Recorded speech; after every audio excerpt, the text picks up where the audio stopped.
quelle synthèse faisons-nous donc des auditions de M. Tchegboro Kamara par M. le Président du tribunal et messieurs les procureurs. Dans cette vidéo, nous vous faisons la synthèse. Suivez.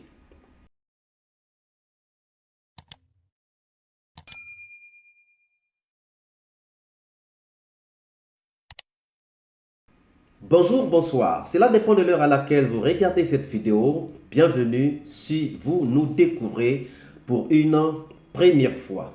Encore un réel plaisir pour moi de venir devant vos écrans vous exposer les analyses de Soleil d'Afrique. Nous avons pensé revenir sur les auditions de tous les acteurs principaux des massacres du 28 septembre 2009 pendant donc ce temps de vacances judiciaires afin d'essayer encore de comprendre ce que nous n'avons peut-être pas compris et encore faire une synthèse par rapport à une nouvelle expérience d'audition donc de ces accusés.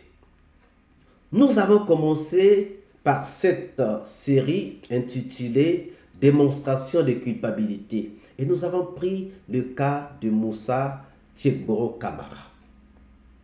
C'est donc la fin, la synthèse que nous faisons avant que nous ne puissions passer à d'autres acteurs du procès ou encore à d'autres accusés dans ce procès.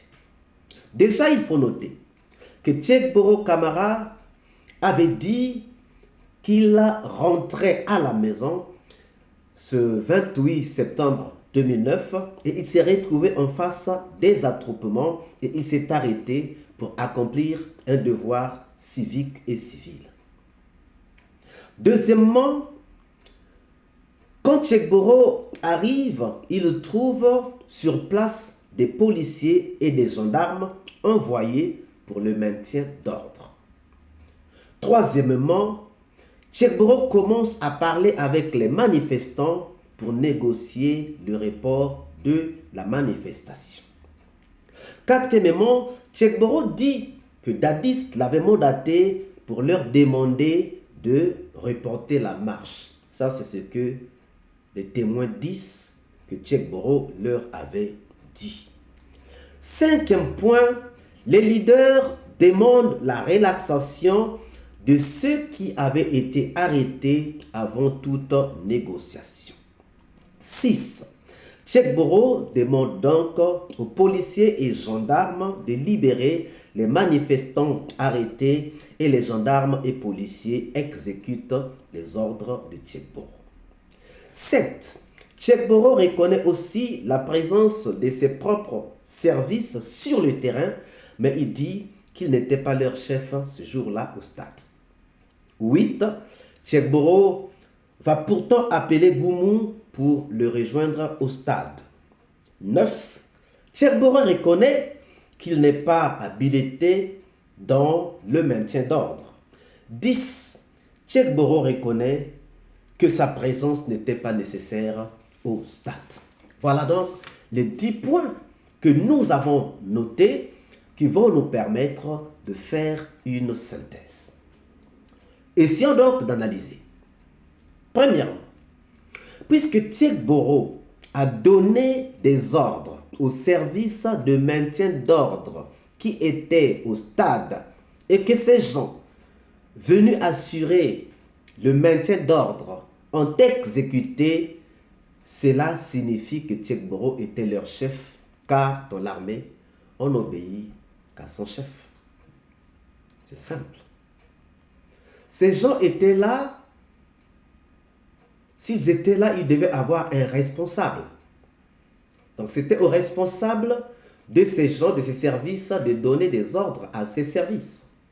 Cependant, Tchegboro, qui arrive, soi-disant par hasard, donne des ordres aux policiers et aux gendarmes.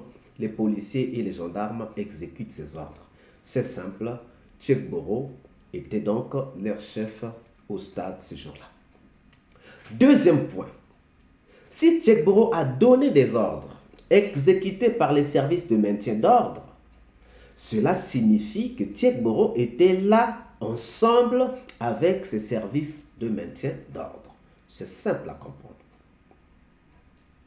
Troisièmement, si les services de Tchèque-Boro de lutte contre la drogue et le grand banditisme se sont retrouvés au stade au même moment que Tchèque-Boro, cela ne peut pas être par hasard. Cela signifie tout simplement que c'est Tchèque-Boro qui les avait appelés.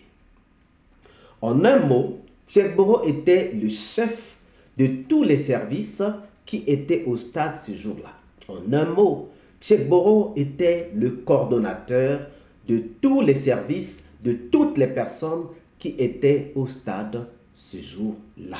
Donc, premièrement, Pivi avait raison de dire que Dadis lui avait dit qu'il avait envoyé, qu'il avait chargé Tchèque-Boro pour le maintien d'ordre au stade le jour du 28 septembre 2009.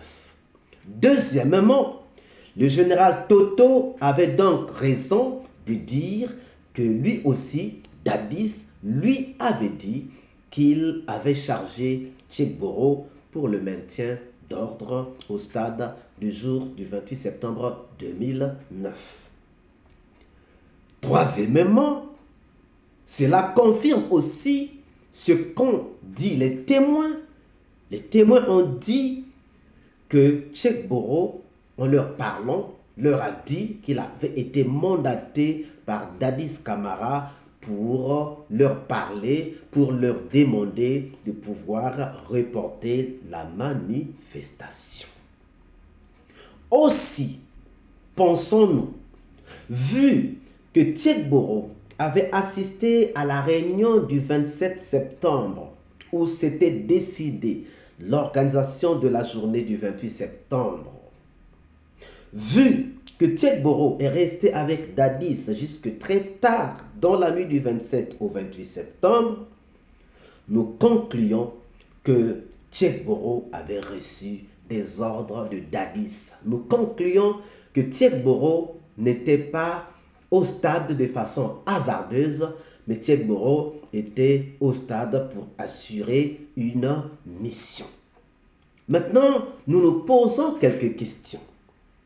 Mais pourquoi Tchèque-Boro ne reconnaît pas qu'il avait reçu les ordres de Dadis pour se rendre au stade et assurer le maintien d'ordre? Pourquoi donc Tchèque-Boro dit qu'il s'était retrouvé au stade seulement par hasard? Pourquoi donc Tchèque-Boro dit que ces services qui se sont retrouvés au stade, ce n'était pas lui qui était leur chef? Peut-il nous dire qui était le chef de ces services, ses propres services à lui qu'il avait trouvé au stade? Chers amis,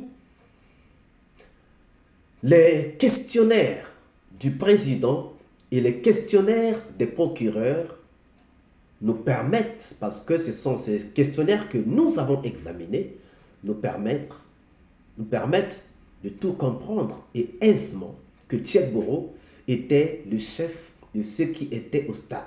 Même les services de maintien d'ordre qui étaient au stade, c'est Tchèque-Boro qui était leur chef.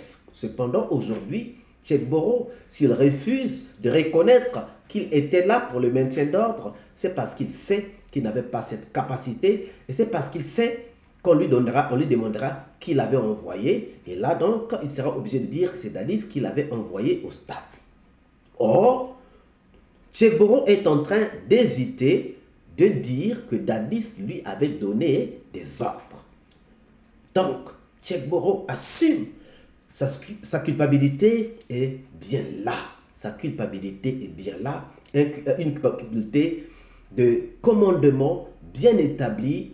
Et donc, nous allons mettre fin à cette session ou à cette série sur la démonstration de culpabilité de Moussa Tchèque-Boro Camara pour nous permettre de passer à d'autres accusés, voir aussi comment on peut démontrer la culpabilité des autres accusés, les Pivi, les Toumba, les Marcel. On va faire des séries pendant cette période de vacances judiciaires.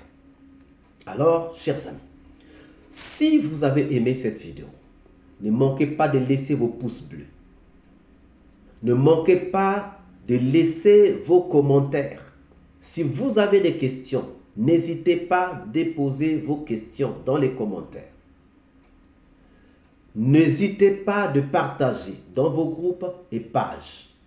Et si vous n'êtes pas encore abonné, nous vous prions de bien vouloir vous abonner et surtout de ne pas manquer de cocher la cloche de notification afin d'être averti à temps réel de toutes nos prochaines publications. Pour ceux qui veulent rejoindre notre groupe WhatsApp, le lien se trouve en haut. Sinon, vous envoyez un message au numéro qui s'affiche et nous nous ferons le plaisir de bien vouloir vous intégrer. Si vous aimez l'Afrique, vous voulez que l'Afrique se développe un jour, nous venons de lancer une deuxième chaîne dans laquelle nous parlons du développement de l'Afrique. C'est la chaîne Vision d'Afrique Plus. Nous vous invitons à bien vouloir vous abonner. Quant à moi, je vous dis à très bientôt pour une nouvelle série sur un autre accusé. Ciao!